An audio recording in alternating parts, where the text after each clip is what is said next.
Quick IAS compose your dream. Hello दोस्तों, quick IAS YouTube channel पे आपका स्वागत है। आज के वीडियो में हम लोग बिहार स्पेशल के अंतर्गत बिहार के प्रमुख जलप्रपात को देखेंगे कि बिहार के किस जिले में जलप्रपात पाए जाते हैं, उनकी क्या विशेषता है, और जलप्रपात नदियों पे पाए जाते हैं तो नदी किस नदी पे पाए जाते हैं, किस जिले में पाए जाते हैं और उनकी क्या विशेषता है। यही क्वेश्चन बीपीएससी में पूछा जाएगा आपसे, तो इसको हम बहुत अच्छे से देखेंगे और साथ साथ में हम लोग एमसीक्यू क्वेश्चन भी देख लेंगे, जिससे अगर ये क्वेश्चन एग्जाम में आए तो गलत ना होने पाए। और आप बहुत अच्छे से वीडियो को पूरा देखिएगा। कहीं कोई डाउट हो तो आप कमेंट करके पूछ सकते हैं, उसका जवाब आपको दिया जाएगा। आप लोग चैनल को सब्सक्राइब कर लीजिएगा, बेल आइकन को जरूर प्रेस कर लीजिएगा, जिससे इस तरह क्लास आपको लगातार मिलती रहे। हम लोग शुरू करते हैं सीधे लेसन की ओर। हम लोग जो है बिहार के प्रमुख जलप्रपात को देखेंगे। उससे पहले हम ये देख लेते हैं कि बिहार में जलप्रपात किस क्षेत्र में सबसे ज्यादा पाए जाते हैं। तो बिहार में सबसे अधिक जो जलप्रपात पाए जाते हैं वो बिहार के दक्षिण क्षेत्र में पाए जाते हैं, क्योंकि उस क्षेत्र में पठारी क्षेत्र है और उस क्षेत्र में पर्वतीय क्षेत्र है। इस वजह से दक्षिण बिहार में सबसे ज्यादा जलप्रपात पाए जाते हैं। और सबसे अधिक जलप्रपात किस जिले में पाए जाते हैं, तो याद रखना वो कैमूर और रोहतास जिले में सबसे अधिक जलप्रपात पाए जाते हैं। इसके अलावा कुछ अन्य जिलों में जैसे नवादा में और अन्य जिलों में भी जलप्रपात मिलते हैं, लेकिन एक कॉमन की बात करें तो आपका वो रोहतास और कैमूर जिला जो सबसे ज्यादा जलप्रपात पाए जाते हैं। सबसे पहले बात करेंगे हम लोग यहाँ के काकोलत जलप्रपात। ये सबसे महत्वपूर्ण जलप्रपात है बिहार का, और ये एक पर्यटन स्थल भी है। आप देख सकते हैं यहाँ लोग घूमने के लिए जाते हैं, ठीक है। और याद रखिएगा, इसके बारे में अगर हम बात करते हैं तो यह बिहार का सबसे प्रमुख जलप्रपात है, जो नवादा से 22 किलोमीटर दक्षिण पूर्व में काकोलत पहाड़ी पर स्थित है, ठीक है। अब आपसे अगर पूछा जाए कि काकोलत जलप्रपात किस जिले में है, तो यह नवादा जिले में है। किस पहाड़ी पर है, तो काकोलत पहाड़ी पर है। इसकी ऊंचाई कितनी है, तो अगर मीटर में पूछा जाए तो याद रखना 47 मीटर है। अगर फिट में पूछा जाए तो 160 फीट है। किंतु मुख्य प्रपात की ऊंचाई 24 मीटर है, अर्थात 80 फीट है। कोडरमा पठार से आने वाली 7 जलधाराओं के मिलने से इसका निर्माण होता है। किसका, तो काकोलत जलप्रपात का होता है। कोडरमा पठार से 7 धाराएं आती हैं और उसी से जो है इस जलप्रपात का निर्माण होता है। याद रखिएगा, ये किस नदी पर, अगर आपसे पूछा जाए तो याद रखिएगा ये किस नदी पर है, तो याद रखना ये लोहबर नदी पर स्थित है। इसी को याद रखना कहीं कहीं पर काकोलत नदी भी बोल देते हैं, लेकिन ये लोहबर नदी से इसका संबंध है, जो 7 धाराओं के मिलने से ये बनती है। और याद रखना ये बहुत महत्वपूर्ण क्वेश्चन, इसमें 2 चीजें हैं कि उसकी ऊंचाई क्या है, ये आपको ये याद रखना है, और याद रखना ये किस जिले में है, आपको ये याद रखना है। यही सारे क्वेश्चन एग्जाम में पूछे जाते हैं। और किस नदी पर है, ये भी एग्जाम में पूछा जा सकता है। एक बार क्वेश्चन ये भी पूछा गया था कि कौन सा जलप्रपात है जो 7 धाराओं से मिलकर बनता है, तो काकोलत जलप्रपात ही है। याद रखिएगा, जब हम एमसीक्यू क्वेश्चन भी देखेंगे तो और अच्छे से हमें याद हो जाएगा, ठीक है। आगे बढ़ते हैं। एक जलप्रपात है आपका सुख लदरी जलप्रपात है। ये भी बहुत महत्वपूर्ण, ये भी क्वेश्चन आया हुआ है। तो यह उत्तर प्रदेश, मध्य प्रदेश और बिहार की सीमा पर स्थित है। आपसे क्वेश्चन पूछा जाएगा कि बिहार में ऐसा कौन सा जलप्रपात है जो, याद रखिएगा, उत्तर प्रदेश, मध्य प्रदेश और बिहार तीनों की सीमा पर स्थित है। तो आपको बताना होगा वो सुख लदरी जलप्रपात है, या जो है कन्हार नदी पर लगभग 100 फीट की ऊंचाई से गिरती है। तो ये किस नदी पर है, याद रखना ये कन्हार नदी पर है। ये बहुत महत्वपूर्ण है, यहाँ से क्वेश्चन आपसे पूछा जा सकता है। तो इस तरह के क्वेश्चन हमें बहुत अच्छे से करने की जरूरत है कि एग्जाम में अगर क्वेश्चन इस तरह के आए तो गलत ना होने पाए, इसलिए इसको बहुत अच्छे से आप लोगों को याद करना है। आपका धुआं कुंड जलप्रपात, तो धुआं कुंड जलप्रपात को याद रखेगा स्मोक कुंड जलप्रपात भी कहते हैं। तो याद रखना ये किस जिले में है, किस पहाड़ी पर है। तो पहला क्वेश्चन आपसे पूछा जाएगा ये किस पहाड़ी पर है, तो ताराचंडी पहाड़ी पर है। ताराचंडी पहाड़ी कहाँ है, ये सासाराम में है। तो सासाराम रोहतास जिले में आपका धुआं कुंड या स्मोक कुंड जलप्रपात स्थित है। किस नदी पर है, तो ये काव नदी पर स्थित है। और यह जलप्रपात कैमूर पहाड़ी पर स्थित है, जो है याद रखिएगा मांझर कुंड जलप्रपात का ही एक ये विस्तारित रूप है। तो धुआं कुंड जलप्रपात याद रखिएगा ये कहाँ पर है, तो याद रखना ये रोहतास जिले में है। ये आपको याद रखना है, जो सबसे महत्वपूर्ण है। दूसरा चीज, एक चीज यहाँ पे आप कंफ्यूज हो सकते हैं, कैमूर एक जिला है बिहार में, लेकिन कैमूर जिले में कैमूर पहाड़ी नहीं है। कैमूर पहाड़ी कहाँ है, यह रोहतास जिले में है। आप लोग कंफ्यूज मत होना। अगर पूछा जाए कि कैमूर पहाड़ी किस जिले में है, तो यह रोहतास जिले में है, कैमूर जिले में नहीं है। पहली चीज इसे याद रखना। जो मांझर कुंड जलप्रपात है उसी का एक विस्तारित रूप है, कौन सा, आपका धुआं कुंड जलप्रपात। इसी को स्मोक जो है कुंड जलप्रपात भी कहते हैं। और ये किस नदी पर, तो काव नदी पर है। ये भी आपको अच्छे से याद रखना, ये क्वेश्चन पूछा जाएगा। तो किस नदी पर है, किस जिले में है, किस पहाड़ी पर है, याद रखना। ये सारे क्वेश्चन आपसे एग्जाम में पूछे जाएंगे, इसको बहुत अच्छे से याद रखिएगा, ठीक है। हम लोग आगे बढ़ते हैं।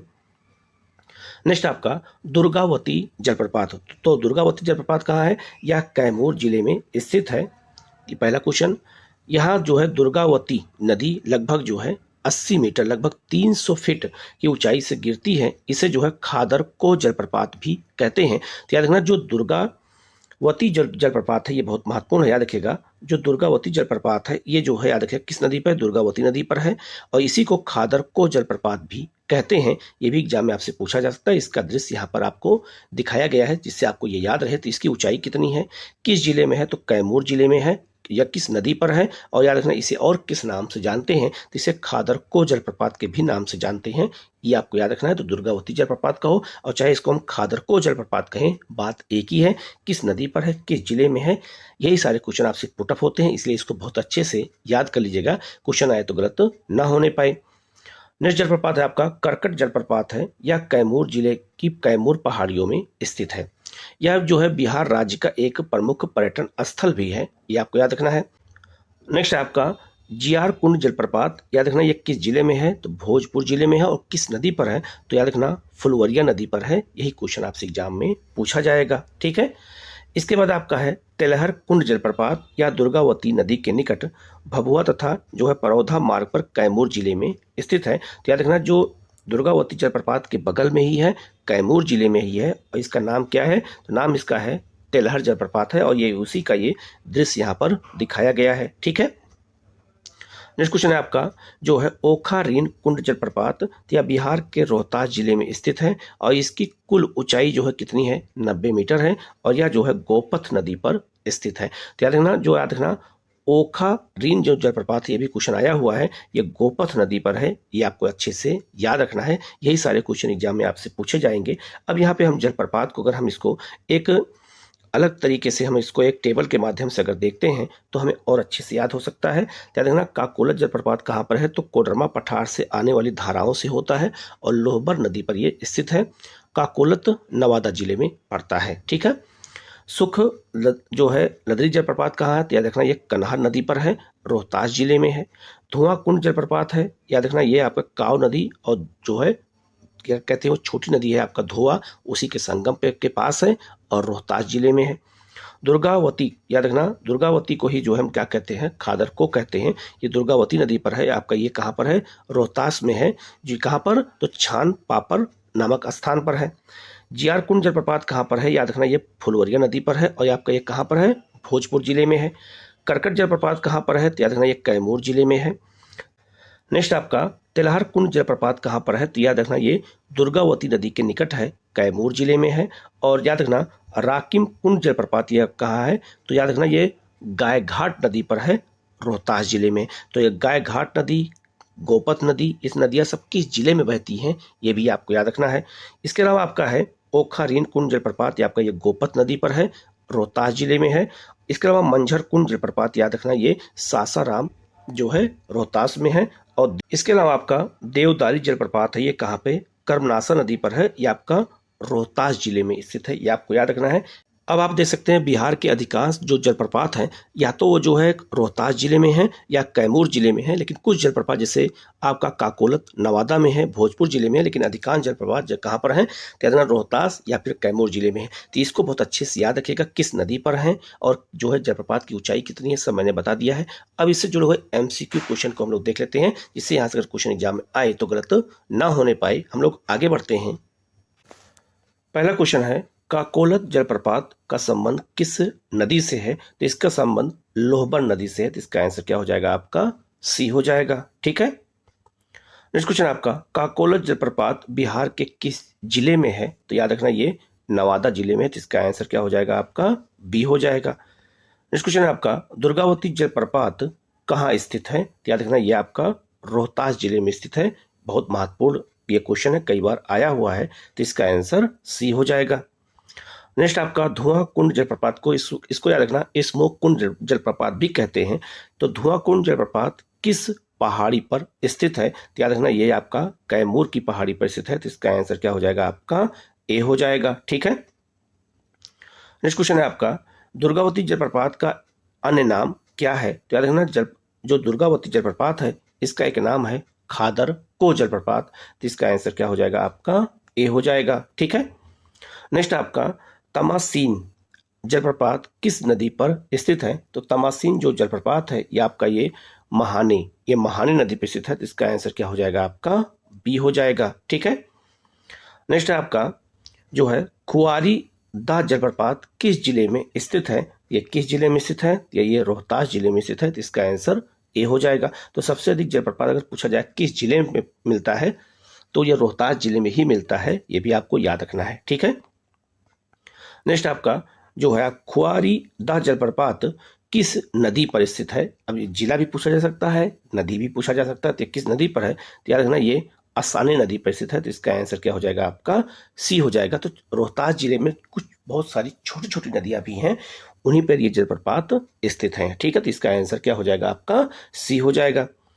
नेक्स्ट आपका बिहार में जलप्रपात मूलतया सीमांत पठारी क्षेत्र के किस जिले में ज्यादा पाए जाते हैं या पाए जाते हैं? तो इसका आंसर क्या हो जाएगा आपका? याद रखिएगा, तो रोहतास और कैमूर दोनों में पाए जाते हैं, तो इसका आंसर क्या हो जाएगा आपका? डी हो जाएगा। ये बहुत महत्वपूर्ण क्वेश्चन इसलिए है क्योंकि जो बिहार का जो है आपका दक्षिण पश्चिमी क्षेत्र है, उस क्षेत्र में सबसे ज्यादा क्या पाए जाते हैं? जलप्रपात पाए जाते हैं। जैसे आपका कैमूर का पठार, जो कैमूर का पठारी इलाका है और जो बिहार का दक्षिण क्षेत्र है, वहीं ज्यादा क्या पाए जाते हैं? तो याद रखना वो जलप्रपात पाए जाते हैं। तो याद रखना उसमें रोहतास भी होगा और कैमूर भी होगा, तो इसका आंसर क्या हो जाएगा आपका? डी हो जाएगा। ठीक है। नेक्स्ट आपका सुख लदरी जलप्रपात कहाँ स्थित है? ये कहाँ पर है? तो याद रखना ये रोहतास जिले में है, तो इसका आंसर क्या हो जाएगा आपका? सी हो जाएगा। नेक्स्ट आपका सुख लदरी जलप्रपात का निर्माण किस नदी से हुआ है? तो नदी से किस हुआ है? तो याद रखना ये कन्हार नदी पर है, तो इसका आंसर क्या हो जाएगा आपका? बी हो जाएगा। ठीक है। बहुत आसान सारे क्वेश्चन है, अच्छे से याद करेंगे तो याद हो जाएगा। नेक्स्ट आपका राकिम कुंड जलप्रपात किस जिले में स्थित है? तो याद रखना ये आपका रोहतास जिले में है, तो इसका आंसर ए हो जाएगा। ठीक है। नेक्स्ट आपका राकिम कुंड जलप्रपात किस नदी पर स्थित है? तो नदी कौन सी है? तो याद रखना ये गायघाट नदी है, तो इसका आंसर क्या हो जाएगा आपका? बी हो जाएगा। ठीक है। नेक्स्ट आपका जो है ओखा रीन कुंड जलप्रपात किस जिले में स्थित है? तो आप कौन सा जिला है? रोहतास जिला है, तो इसका आंसर ए हो जाएगा। ठीक है। नेक्स्ट आपका ओखा रीन कुंड जलप्रपात किस नदी पर स्थित है? तो नदी कौन सी है? गोपथ नदी है, तो इसका आंसर सी हो जाएगा। तो गोपथ नदी, काव नदी, ये सब नदियां कहाँ बहती हैं? तो ये सब रोहतास जिले में बहती हैं, तो इसका आंसर सी हो जाएगा। ठीक है। नेक्स्ट आपका देवदारी जलप्रपात किस जिले में स्थित है? तो देवदारी जो जलप्रपात है, याद रखना ये किस जिले में है? तो याद रखना इसका जो आंसर है वो हो जाएगा आपको रोहतास जिले में। और किस नदी पर है? तो कर्मनासा नदी पर है, तो इसका आंसर क्या हो जाएगा यहाँ पर? सी हो जाएगा। ठीक है। नेक्स्ट आपका देवदारी जलप्रपात किस नदी पर स्थित है? ये भी आपको मैंने भी बताया, तो आपका ये कर्मनासा नदी पर स्थित है, तो इसका आंसर क्या हो जाएगा आपका? ए हो जाएगा। नेक्स्ट क्वेश्चन आपका इंद्रपुरी जलाशय योजना में बिहार झारखंड के अतिरिक्त अन्य किस राज्य की भागीदारी है? तो याद रखना जो इंद्रपुरी जलाशय योजना है इसमें याद रखना बिहार, झारखंड और उत्तर प्रदेश तीनों शामिल हैं, तो इसका आंसर क्या हो जाएगा आपका? सी हो जाएगा। ठीक है। नेक्स्ट क्वेश्चन आपका राजगीर के ब्रह्मकुंड का औसत तापमान कितना है? तो 45 सेंटीग्रेड है। ये भी याद रखना जो बिहार का दक्षिणी क्षेत्र वहां पे गर्म जलकुंड भी बहुत ज्यादा पाए जाते हैं। ठीक है। नेक्स्ट क्वेश्चन आपका बिहार में घोघा झील स्थित है कहां पर? तो याद रखना ये कटिहार जिले में है, तो इसका आंसर ए हो जाएगा। नेक्स्ट आपका बिहार में कांवर झील कहां पर है? तो याद रखना ये बेगूसराय जिले में है। याद रखना ये आर्द्र भूमि स्थल है, रामसर स्थल घोषित किया गया था 2020 में, ये भी आपको याद रखना है। ठीक है। नेक्स्ट क्वेश्चन आपका निम्न में से कौन सिमरी बख्तियारपुर की प्रमुख झील है? तो याद रखना ये जिला कहाँ, ये किस जिले में पड़ता है? तो याद रखना ये सहरसा जिले में है। ठीक है। याद रखना इस सिमरी बख्तियारपुर में बहुत सारी झीलें हैं, तो उसमें कौन सी प्रमुख झीलें हैं? तो याद रखना एक आपका है सरतिया, एक आपका है गोबरा, तो इसका आंसर क्या हो जाएगा? डी हो जाएगा। तो बी और सी ये दोनों सिमरी बख्तियारपुर की प्रमुख झीलें हैं, तो इसका आंसर क्या हो जाएगा आपका यहाँ पर? डी हो जाएगा। ठीक है। नेक्स्ट आपका सिमरी बख्तियारपुर झील किस जिले में स्थित है? अभी मैंने आपको बताया था, तो ये सहरसा जिले में स्थित है, तो इसका आंसर क्या हो जाएगा आपका? बी हो जाएगा। नेक्स्ट आपका निम्न में से कौन वनस्पति कांवर झील में पाई जाती है? तो जो कांवर झील है बेगूसराय में, जिसे रामसर स्थल घोषित किया गया है, वहां कौन सी वनस्पति पाई जाती है? तो यहाँ पर तीनों वनस्पतियां पाई जाती है, इनके सवालों के ये नाम है। पहला आपका पोटो मैग्नेटन, दूसरा आपका बेल्स नेरिया और तीसरा है आपका लेप्लस जो है। ये तीनों जो पाए जाते हैं तो इसका आंसर क्या हो जाएगा आपका डी हो जाएगा। याद रखना ये जो है एक तरह के सवाल होते हैं, ठीक है, वही इसका नाम है। नेक्स्ट आपका निम्न में से किस नदी द्वारा बिहार में गोखुर झील का निर्माण किया जाता है? तो गोखुर झील का निर्माण वो नदियां करती हैं जो सर्पीला आकार में बहती हैं। तो कोसी, महानंदा और बूढ़ी गंडक तीनों नदियां जो है क्या बनाती हैं? गोखुर झील का निर्माण करती हैं। तो इसीलिए जो है इसका आंसर क्या हो जाएगा आपका डी हो जाएगा, ठीक है। नेक्स्ट क्वेश्चन है आपका निम्न में से कौन सा जलकुंड बिहार के मुंगेर जिले में स्थित नहीं है? तो ब्रह्मकुंड याद रखना ये राजगीर जिले में है, ठीक है। और याद रखना जबकि सीता कुंड, लक्ष्मण कुंड ये कहाँ पर है? ये मुंगेर जिले में स्थित है। तो याद रखना मुंगेर जिले में सबसे ज्यादा क्या पाए जाते हैं? तो सबसे ज्यादा जो है गर्म जलकुंड पाए जाते हैं। आप ये लिस्ट देख लीजिएगा। तो बिहार में 3 जिले में ही गर्म जलकुंड पाए जाते हैं, एक राजगीर में, एक मुंगेर में और आपका एक गया जिले में अग्निकुंड, ठीक है। तो यहाँ सब लिस्ट दे दिया गया है, इसको अच्छे से देख करके याद कर लीजिएगा, क्वेश्चन आए तो एग्जाम में गलत ना होने पाए, ठीक है। आगे बढ़ते हैं हम लोग, ठीक है। नेक्स्ट आपका बिहार में प्रवाहित होने वाली निम्न नदियों में से कौन उत्तर की ओर प्रवाहित होने वाली कौन सी नदी है? तो याद रखना बागमती, कमला और गंडक। याद रखना ये उत्तरी बिहार में बहती हैं, लेकिन ये जो है दक्षिण की ओर बहती हैं। जैसे आपका ये बिहार का अगर ये मैप देखा जाए तो अगर ये बिहार का मैप है तो ये गंगा नदी बीच से गुजरती है। तो जो उत्तरी बिहार की नदियां बहती हैं ये याद रखना उत्तर से दक्षिण की ओर बहती हैं। लेकिन यहाँ क्वेश्चन क्या पूछा गया है? उत्तर की ओर प्रवाहित होने वाली नदियां। तो उत्तर की ओर मतलब ये हो गया कि जो छोटानागपुर के पठार से नदियां निकलती हैं और उत्तर की ओर बहती हैं, उनकी बात हो रही है, ठीक है। तो याद रखना इसमें इसका आंसर कुछ नहीं होगा, अर्थात डी, मतलब इसका आंसर ई हो जाएगा। इसमें से कोई नहीं होगा इसका आंसर। क्यों? क्योंकि जो है इसमें क्वेश्चन क्या पूछा रहा है? उत्तर की ओर नदियां कौन बह रही हैं? तो उत्तर की ओर नदी जो बहती है वो याद रखना वो दक्षिण से उत्तर की ओर बहती है, जबकि उत्तरी बिहार नदियां जो है उत्तर से दक्षिण की ओर बहती हैं। तो हमें उत्तर की ओर यहाँ प्रवाहित होने नदियों को देखा गया है, तो इसको हमें ध्यान से समझने की जरूरत है। तो इसका आंसर ई हो जाएगा, ठीक है। नेक्स्ट क्वेश्चन है आपका कोडरमा पठार से आने वाली 7 धाराओं के मिलने से बिहार में किस जल प्रपात का निर्माण होता है? मैंने आपको बताया था जो है, तो इसका हो जाएगा आपका काकोलत जलप्रपात जो आपका नवादा जिले में है। तो इसका आंसर क्या हो जाएगा आपका ए हो जाएगा, ठीक है। नेक्स्ट आपका धुआंकुंड जलप्रपात का निर्माण किस नदी पर हुआ है? तो धुआंकुंड जलप्रपात को हम क्या कहते हैं? स्मोक कुंड जलप्रपात भी कहते हैं। तो याद रखना ये कहाँ पे हुआ? तो याद रखना ये काव नदी पर हुआ है। तो इसका आंसर क्या हो जाएगा आपका बी हो जाएगा, ठीक है। नेक्स्ट आपका बिहार के रोहतास जिले में गाय घाट नदी पर कौन सा जलप्रपात स्थित है? तो गाय घाट नदी पर याद रखना राकिम कुंड जलप्रपात स्थित है। तो इसका आंसर क्या हो जाएगा आपका सी हो जाएगा, ठीक है। नेक्स्ट आपका बिहार के रोहतास जिले में निम्न में से कौन से जलप्रपात स्थित हैं? तो याद रखना बिहार के रोहतास जिले में इसमें याद रखना जो है सुख लदरी जलप्रपात, धुआंधर जलप्रपात और याद रखना जो है ओखारीन कुंड तीनों पड़ते हैं। तो इसका आंसर क्या हो जाएगा आपका डी हो जाएगा, ठीक है। ये सब कहाँ पड़ते हैं? तो रोहतास जिले में ही पड़ते हैं। नेक्स्ट आपका बिहार के कैमूर जिले में निम्नलिखित में से कौन से जलप्रपात स्थित हैं? तो याद रखना जो बिहार के कैमूर जिले में करकट है, तेलहर है और दुर्गावती तीनों वहीं पर है। तो इसका आंसर क्या हो जाएगा आपका डी हो जाएगा। तो इस तरह के क्वेश्चन भी एग्जाम में आपसे पूछे जा सकते हैं। नेक्स्ट क्वेश्चन आपका बिहार के निम्नलिखित जलप्रपातों पर विचार कीजिए और उपयुक्त में से कौन से जलप्रपात केवल रोहतास जिले में स्थित हैं? ये हमें देखना है, ठीक है। तो रोहतास जिले में कौन कौन जलप्रपात हैं? तो सुख लदरी भी है, धुआं कुंड भी है, राकिम कुंड भी है, ओखारीन कुंड भी है, मंझर कुंड भी है, देवदारी कुंड भी है और दुर्गावती कुंड भी। सब कहाँ पर है? तो सब जो है किस पर है? रोहतास जिले में है। तो इसका आंसर क्या हो जाएगा आपका डी हो जाएगा। सारे जलप्रपात किस नदी पर हैं, मतलब किस जिले में है? तो रोहतास जिले में है। ये बहुत महत्वपूर्ण क्वेश्चन है, इसको अच्छे से याद रखिएगा, अगर क्वेश्चन आए तो गलत ना होने पाए, ठीक है। नेक्स्ट क्वेश्चन है आपका निम्नलिखित में से कौन सा जलप्रपात बिहार के भोजपुर जिले में स्थित है? तो भोजपुर में कौन है? तो जियार कुंड जलप्रपात है। तो इसका आंसर क्या हो जाएगा आपका ए हो जाएगा। नेक्स्ट आपका जियार कुंड जलप्रपात किस नदी पर स्थित है? तो ये किस नदी पर है? तो याद रखना फुलवरिया नदी पर है। तो इसका आंसर सी हो जाएगा। नेक्स्ट आपका बिहार में कौन सा जलप्रपात कर्मनासा नदी पर स्थित है? तो कर्मनासा नदी पर कौन सा है? देवदारी जलप्रपात, ये रोहतास जिले में है, ठीक है। नेक्स्ट क्वेश्चन है आपका बिहार में कौन सा जलप्रपात गोपथ नदी पर स्थित है? याद रखना ये ओखारीन कुंड जलप्रपात। इसका आंसर क्या हो जाएगा आपका बी हो जाएगा, ठीक है। नेक्स्ट आपका बिहार के किस जिले में सबसे अधिक गर्म जलकुंड पाए जाते हैं? मैंने आपको बताया था मुंगेर जिले में। आप ये लिस्ट दोबारा देख लीजिएगा, आपको अच्छे से याद हो जाएगा। ठीक है।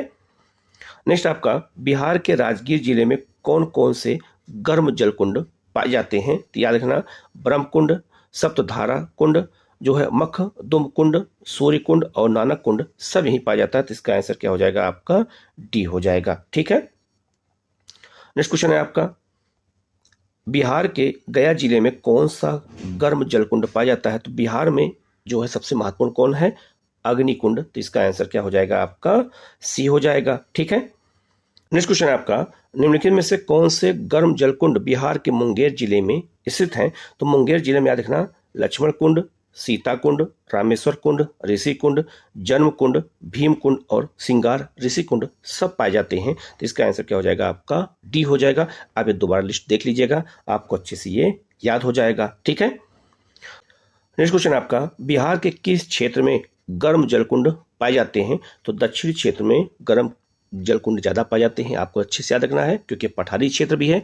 और आपको ये बहुत महत्वपूर्ण क्वेश्चन जो मैंने आपको बता दिया है, इसमें हम जल प्रपात से जुड़े हुए क्वेश्चन और गर्म जलकुंड से जुड़े हुए क्वेश्चन दोनों को मैंने इसमें शामिल कर लिया है, जिससे आपके क्वेश्चन गलत ना होने पाए। तो आप लोग चैनल को सब्सक्राइब कर लीजिएगा, बेल आइकन को प्रेस कर लीजिएगा, जिससे इस तरह क्लास आपको लगातार मिलती रहे। Okay, thank you.